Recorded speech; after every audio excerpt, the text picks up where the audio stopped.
Today we are going to discuss sexual health education with a focus on consent, sexually transmitted infection prevention, and pregnancy prevention. This will be done with information from the CDC, Office of the Assistant to the Secretary of Health, and a curriculum called Safe Dates that focuses on safe dating behaviors. We are going to start with consent. Consent must be given by both parties prior to any activity, but especially any sexual activity. Verbally saying and hearing yes is the easiest and clearest way to give or obtain consent. It cannot be assumed and cannot be forcibly obtained through bullying, shaming, etc. Also, consent is not legal if given or obtained while under the influence, passed out, or sleepy. Consent must be given freely and willingly. Consent must be ongoing, meaning consent for one type of sexual activity does not mean consent is given for any or all sexual activities. This also means consent one time does not mean consent every time. What are the consent laws in Illinois, as each state has their own? In Illinois, the age of consent is 17, meaning anyone under the age of 17 cannot legally consent to any sexual act. So if you are 17 and older and your partner is 16 or younger, you could be charged with statutory assault if you were to engage in any type of sexual activity. Even if the younger party consented, the consent is not considered legal, and therefore the authorities can get involved by parents or even the partner that had previously consented. If both parties are under the age of 17, neither of them can legally give consent for any sexual act, meaning either party could get into legal troubles. Romeo and Juliet laws reference existing relationships. If, for example, two parties were in a relationship for the past 2 years and one is currently 17 and the other is currently 16, any sexual act could still be seen as illegal, as the 16-year-old cannot give legal consent. It does not matter that the parties have been in an established relationship for 2 years. Forced sexual encounters can have lasting psychological and physical problems for all parties involved. These can include unwanted pregnancies, STIs, sexual and intimacy problems, difficulty with medical exams, being arrested, having to register as a sex offender, difficulty getting into college, getting a job, or having a military career. These can also lead to lifelong problems with depression and anxiety. Next, we're going to move on to discuss safe sexual practices, focusing on STI and pregnancy prevention. What method can you use to 100% prevent STIs and pregnancies? Abstinence. Abstinence is the only way to completely prevent STIs and pregnancy. But we still want you to know how to prevent these, so that's where we're going to move on to next. What is an STI? An STI is a virus, bacteria, fungus, or parasite people can get through sexual contact, and they can pass from person to person through oral, anal, and vaginal sex, as well as genital skin-to-skin contact. So even non-penetrative activities can lead to STIs. There are also many types of STIs, some that are treatable and some that require lifelong management. Treatable STIs include bacterial vaginosis, gonorrhea, chlamydia, pelvic inflammatory disease, trichomoniasis, syphilis, and Mycoplasma genitalium. These are all treated with antibiotics. Some of those are shots that you must get at your provider's office. Untreatable STIs include genital herpes, human papillomavirus, human immunodeficiency virus, acquired immunodeficiency syndrome, and hepatitis B.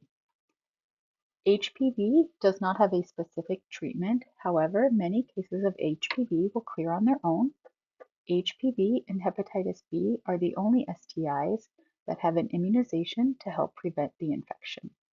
Several of these STIs are considered reportable conditions, which means that if you were to test positive, the local health department is notified and will reach out to you to discuss treatment and further actions needed, including telling all recent partners. STI risk factors include having any type of intercourse without a condom, having multiple partners, having anonymous partners, and having sex while under the influence, as this can lead to greater risk-taking. Now we will talk about STI prevention. Again, abstinence is the only way to 100% prevent STIs. Vaccinations can aid in prevention against HPV and hepatitis B as well. You can get these vaccines at your provider's office, pharmacy, or your local health department. Other prevention strategies include reducing your number of partners and regular testing. You and any partner or partners should be tested regularly based on recommendations by your provider, as frequency of screening can vary by person and STI. Maintain a monogamous relationship with a partner who has been tested and is free of any STIs. Finally, use condoms with every encounter. Next, we are going to move on to the different types of condoms available. There are several condom options out there, including the male condom, which is the option most people are likely familiar with. This is also called an external condom. They can be used for penetrative and oral intercourse. There are also female condoms or internal condoms. They function just as their name implies by going inside the female instead of on the male. They look like a male condom but are generally looser and are used for penetrative intercourse. The third option is a dental dam used for oral intercourse. They can be used between the mouth and the vagina or anus. All condoms reduce the risk of STIs, but do not eliminate it completely. Next, we will talk about pregnancy prevention methods. Teen pregnancy is down and is currently at an all-time low. However, we still rank higher than other developed countries in the world. Abstinence is again the only way to 100% prevent pregnancy. Any option used to prevent pregnancy must be used correctly and consistently. Medical options include different types of IUDs, an implantable rod that generally goes into an arm, a contraceptive shot, and birth control pills, patches, and rings. All of these options are for women only. Men cannot use any of these options. The barrier methods include a male condom, which we have discussed.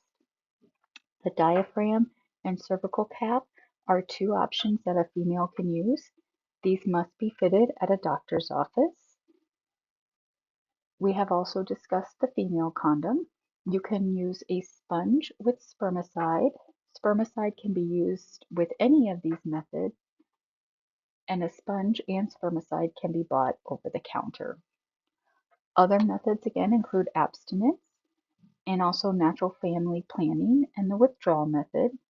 Natural family planning is monitoring a female's period cycles to know when to specifically avoid intercourse, and the withdrawal method entails stopping intercourse and withdrawing prior to ejaculation.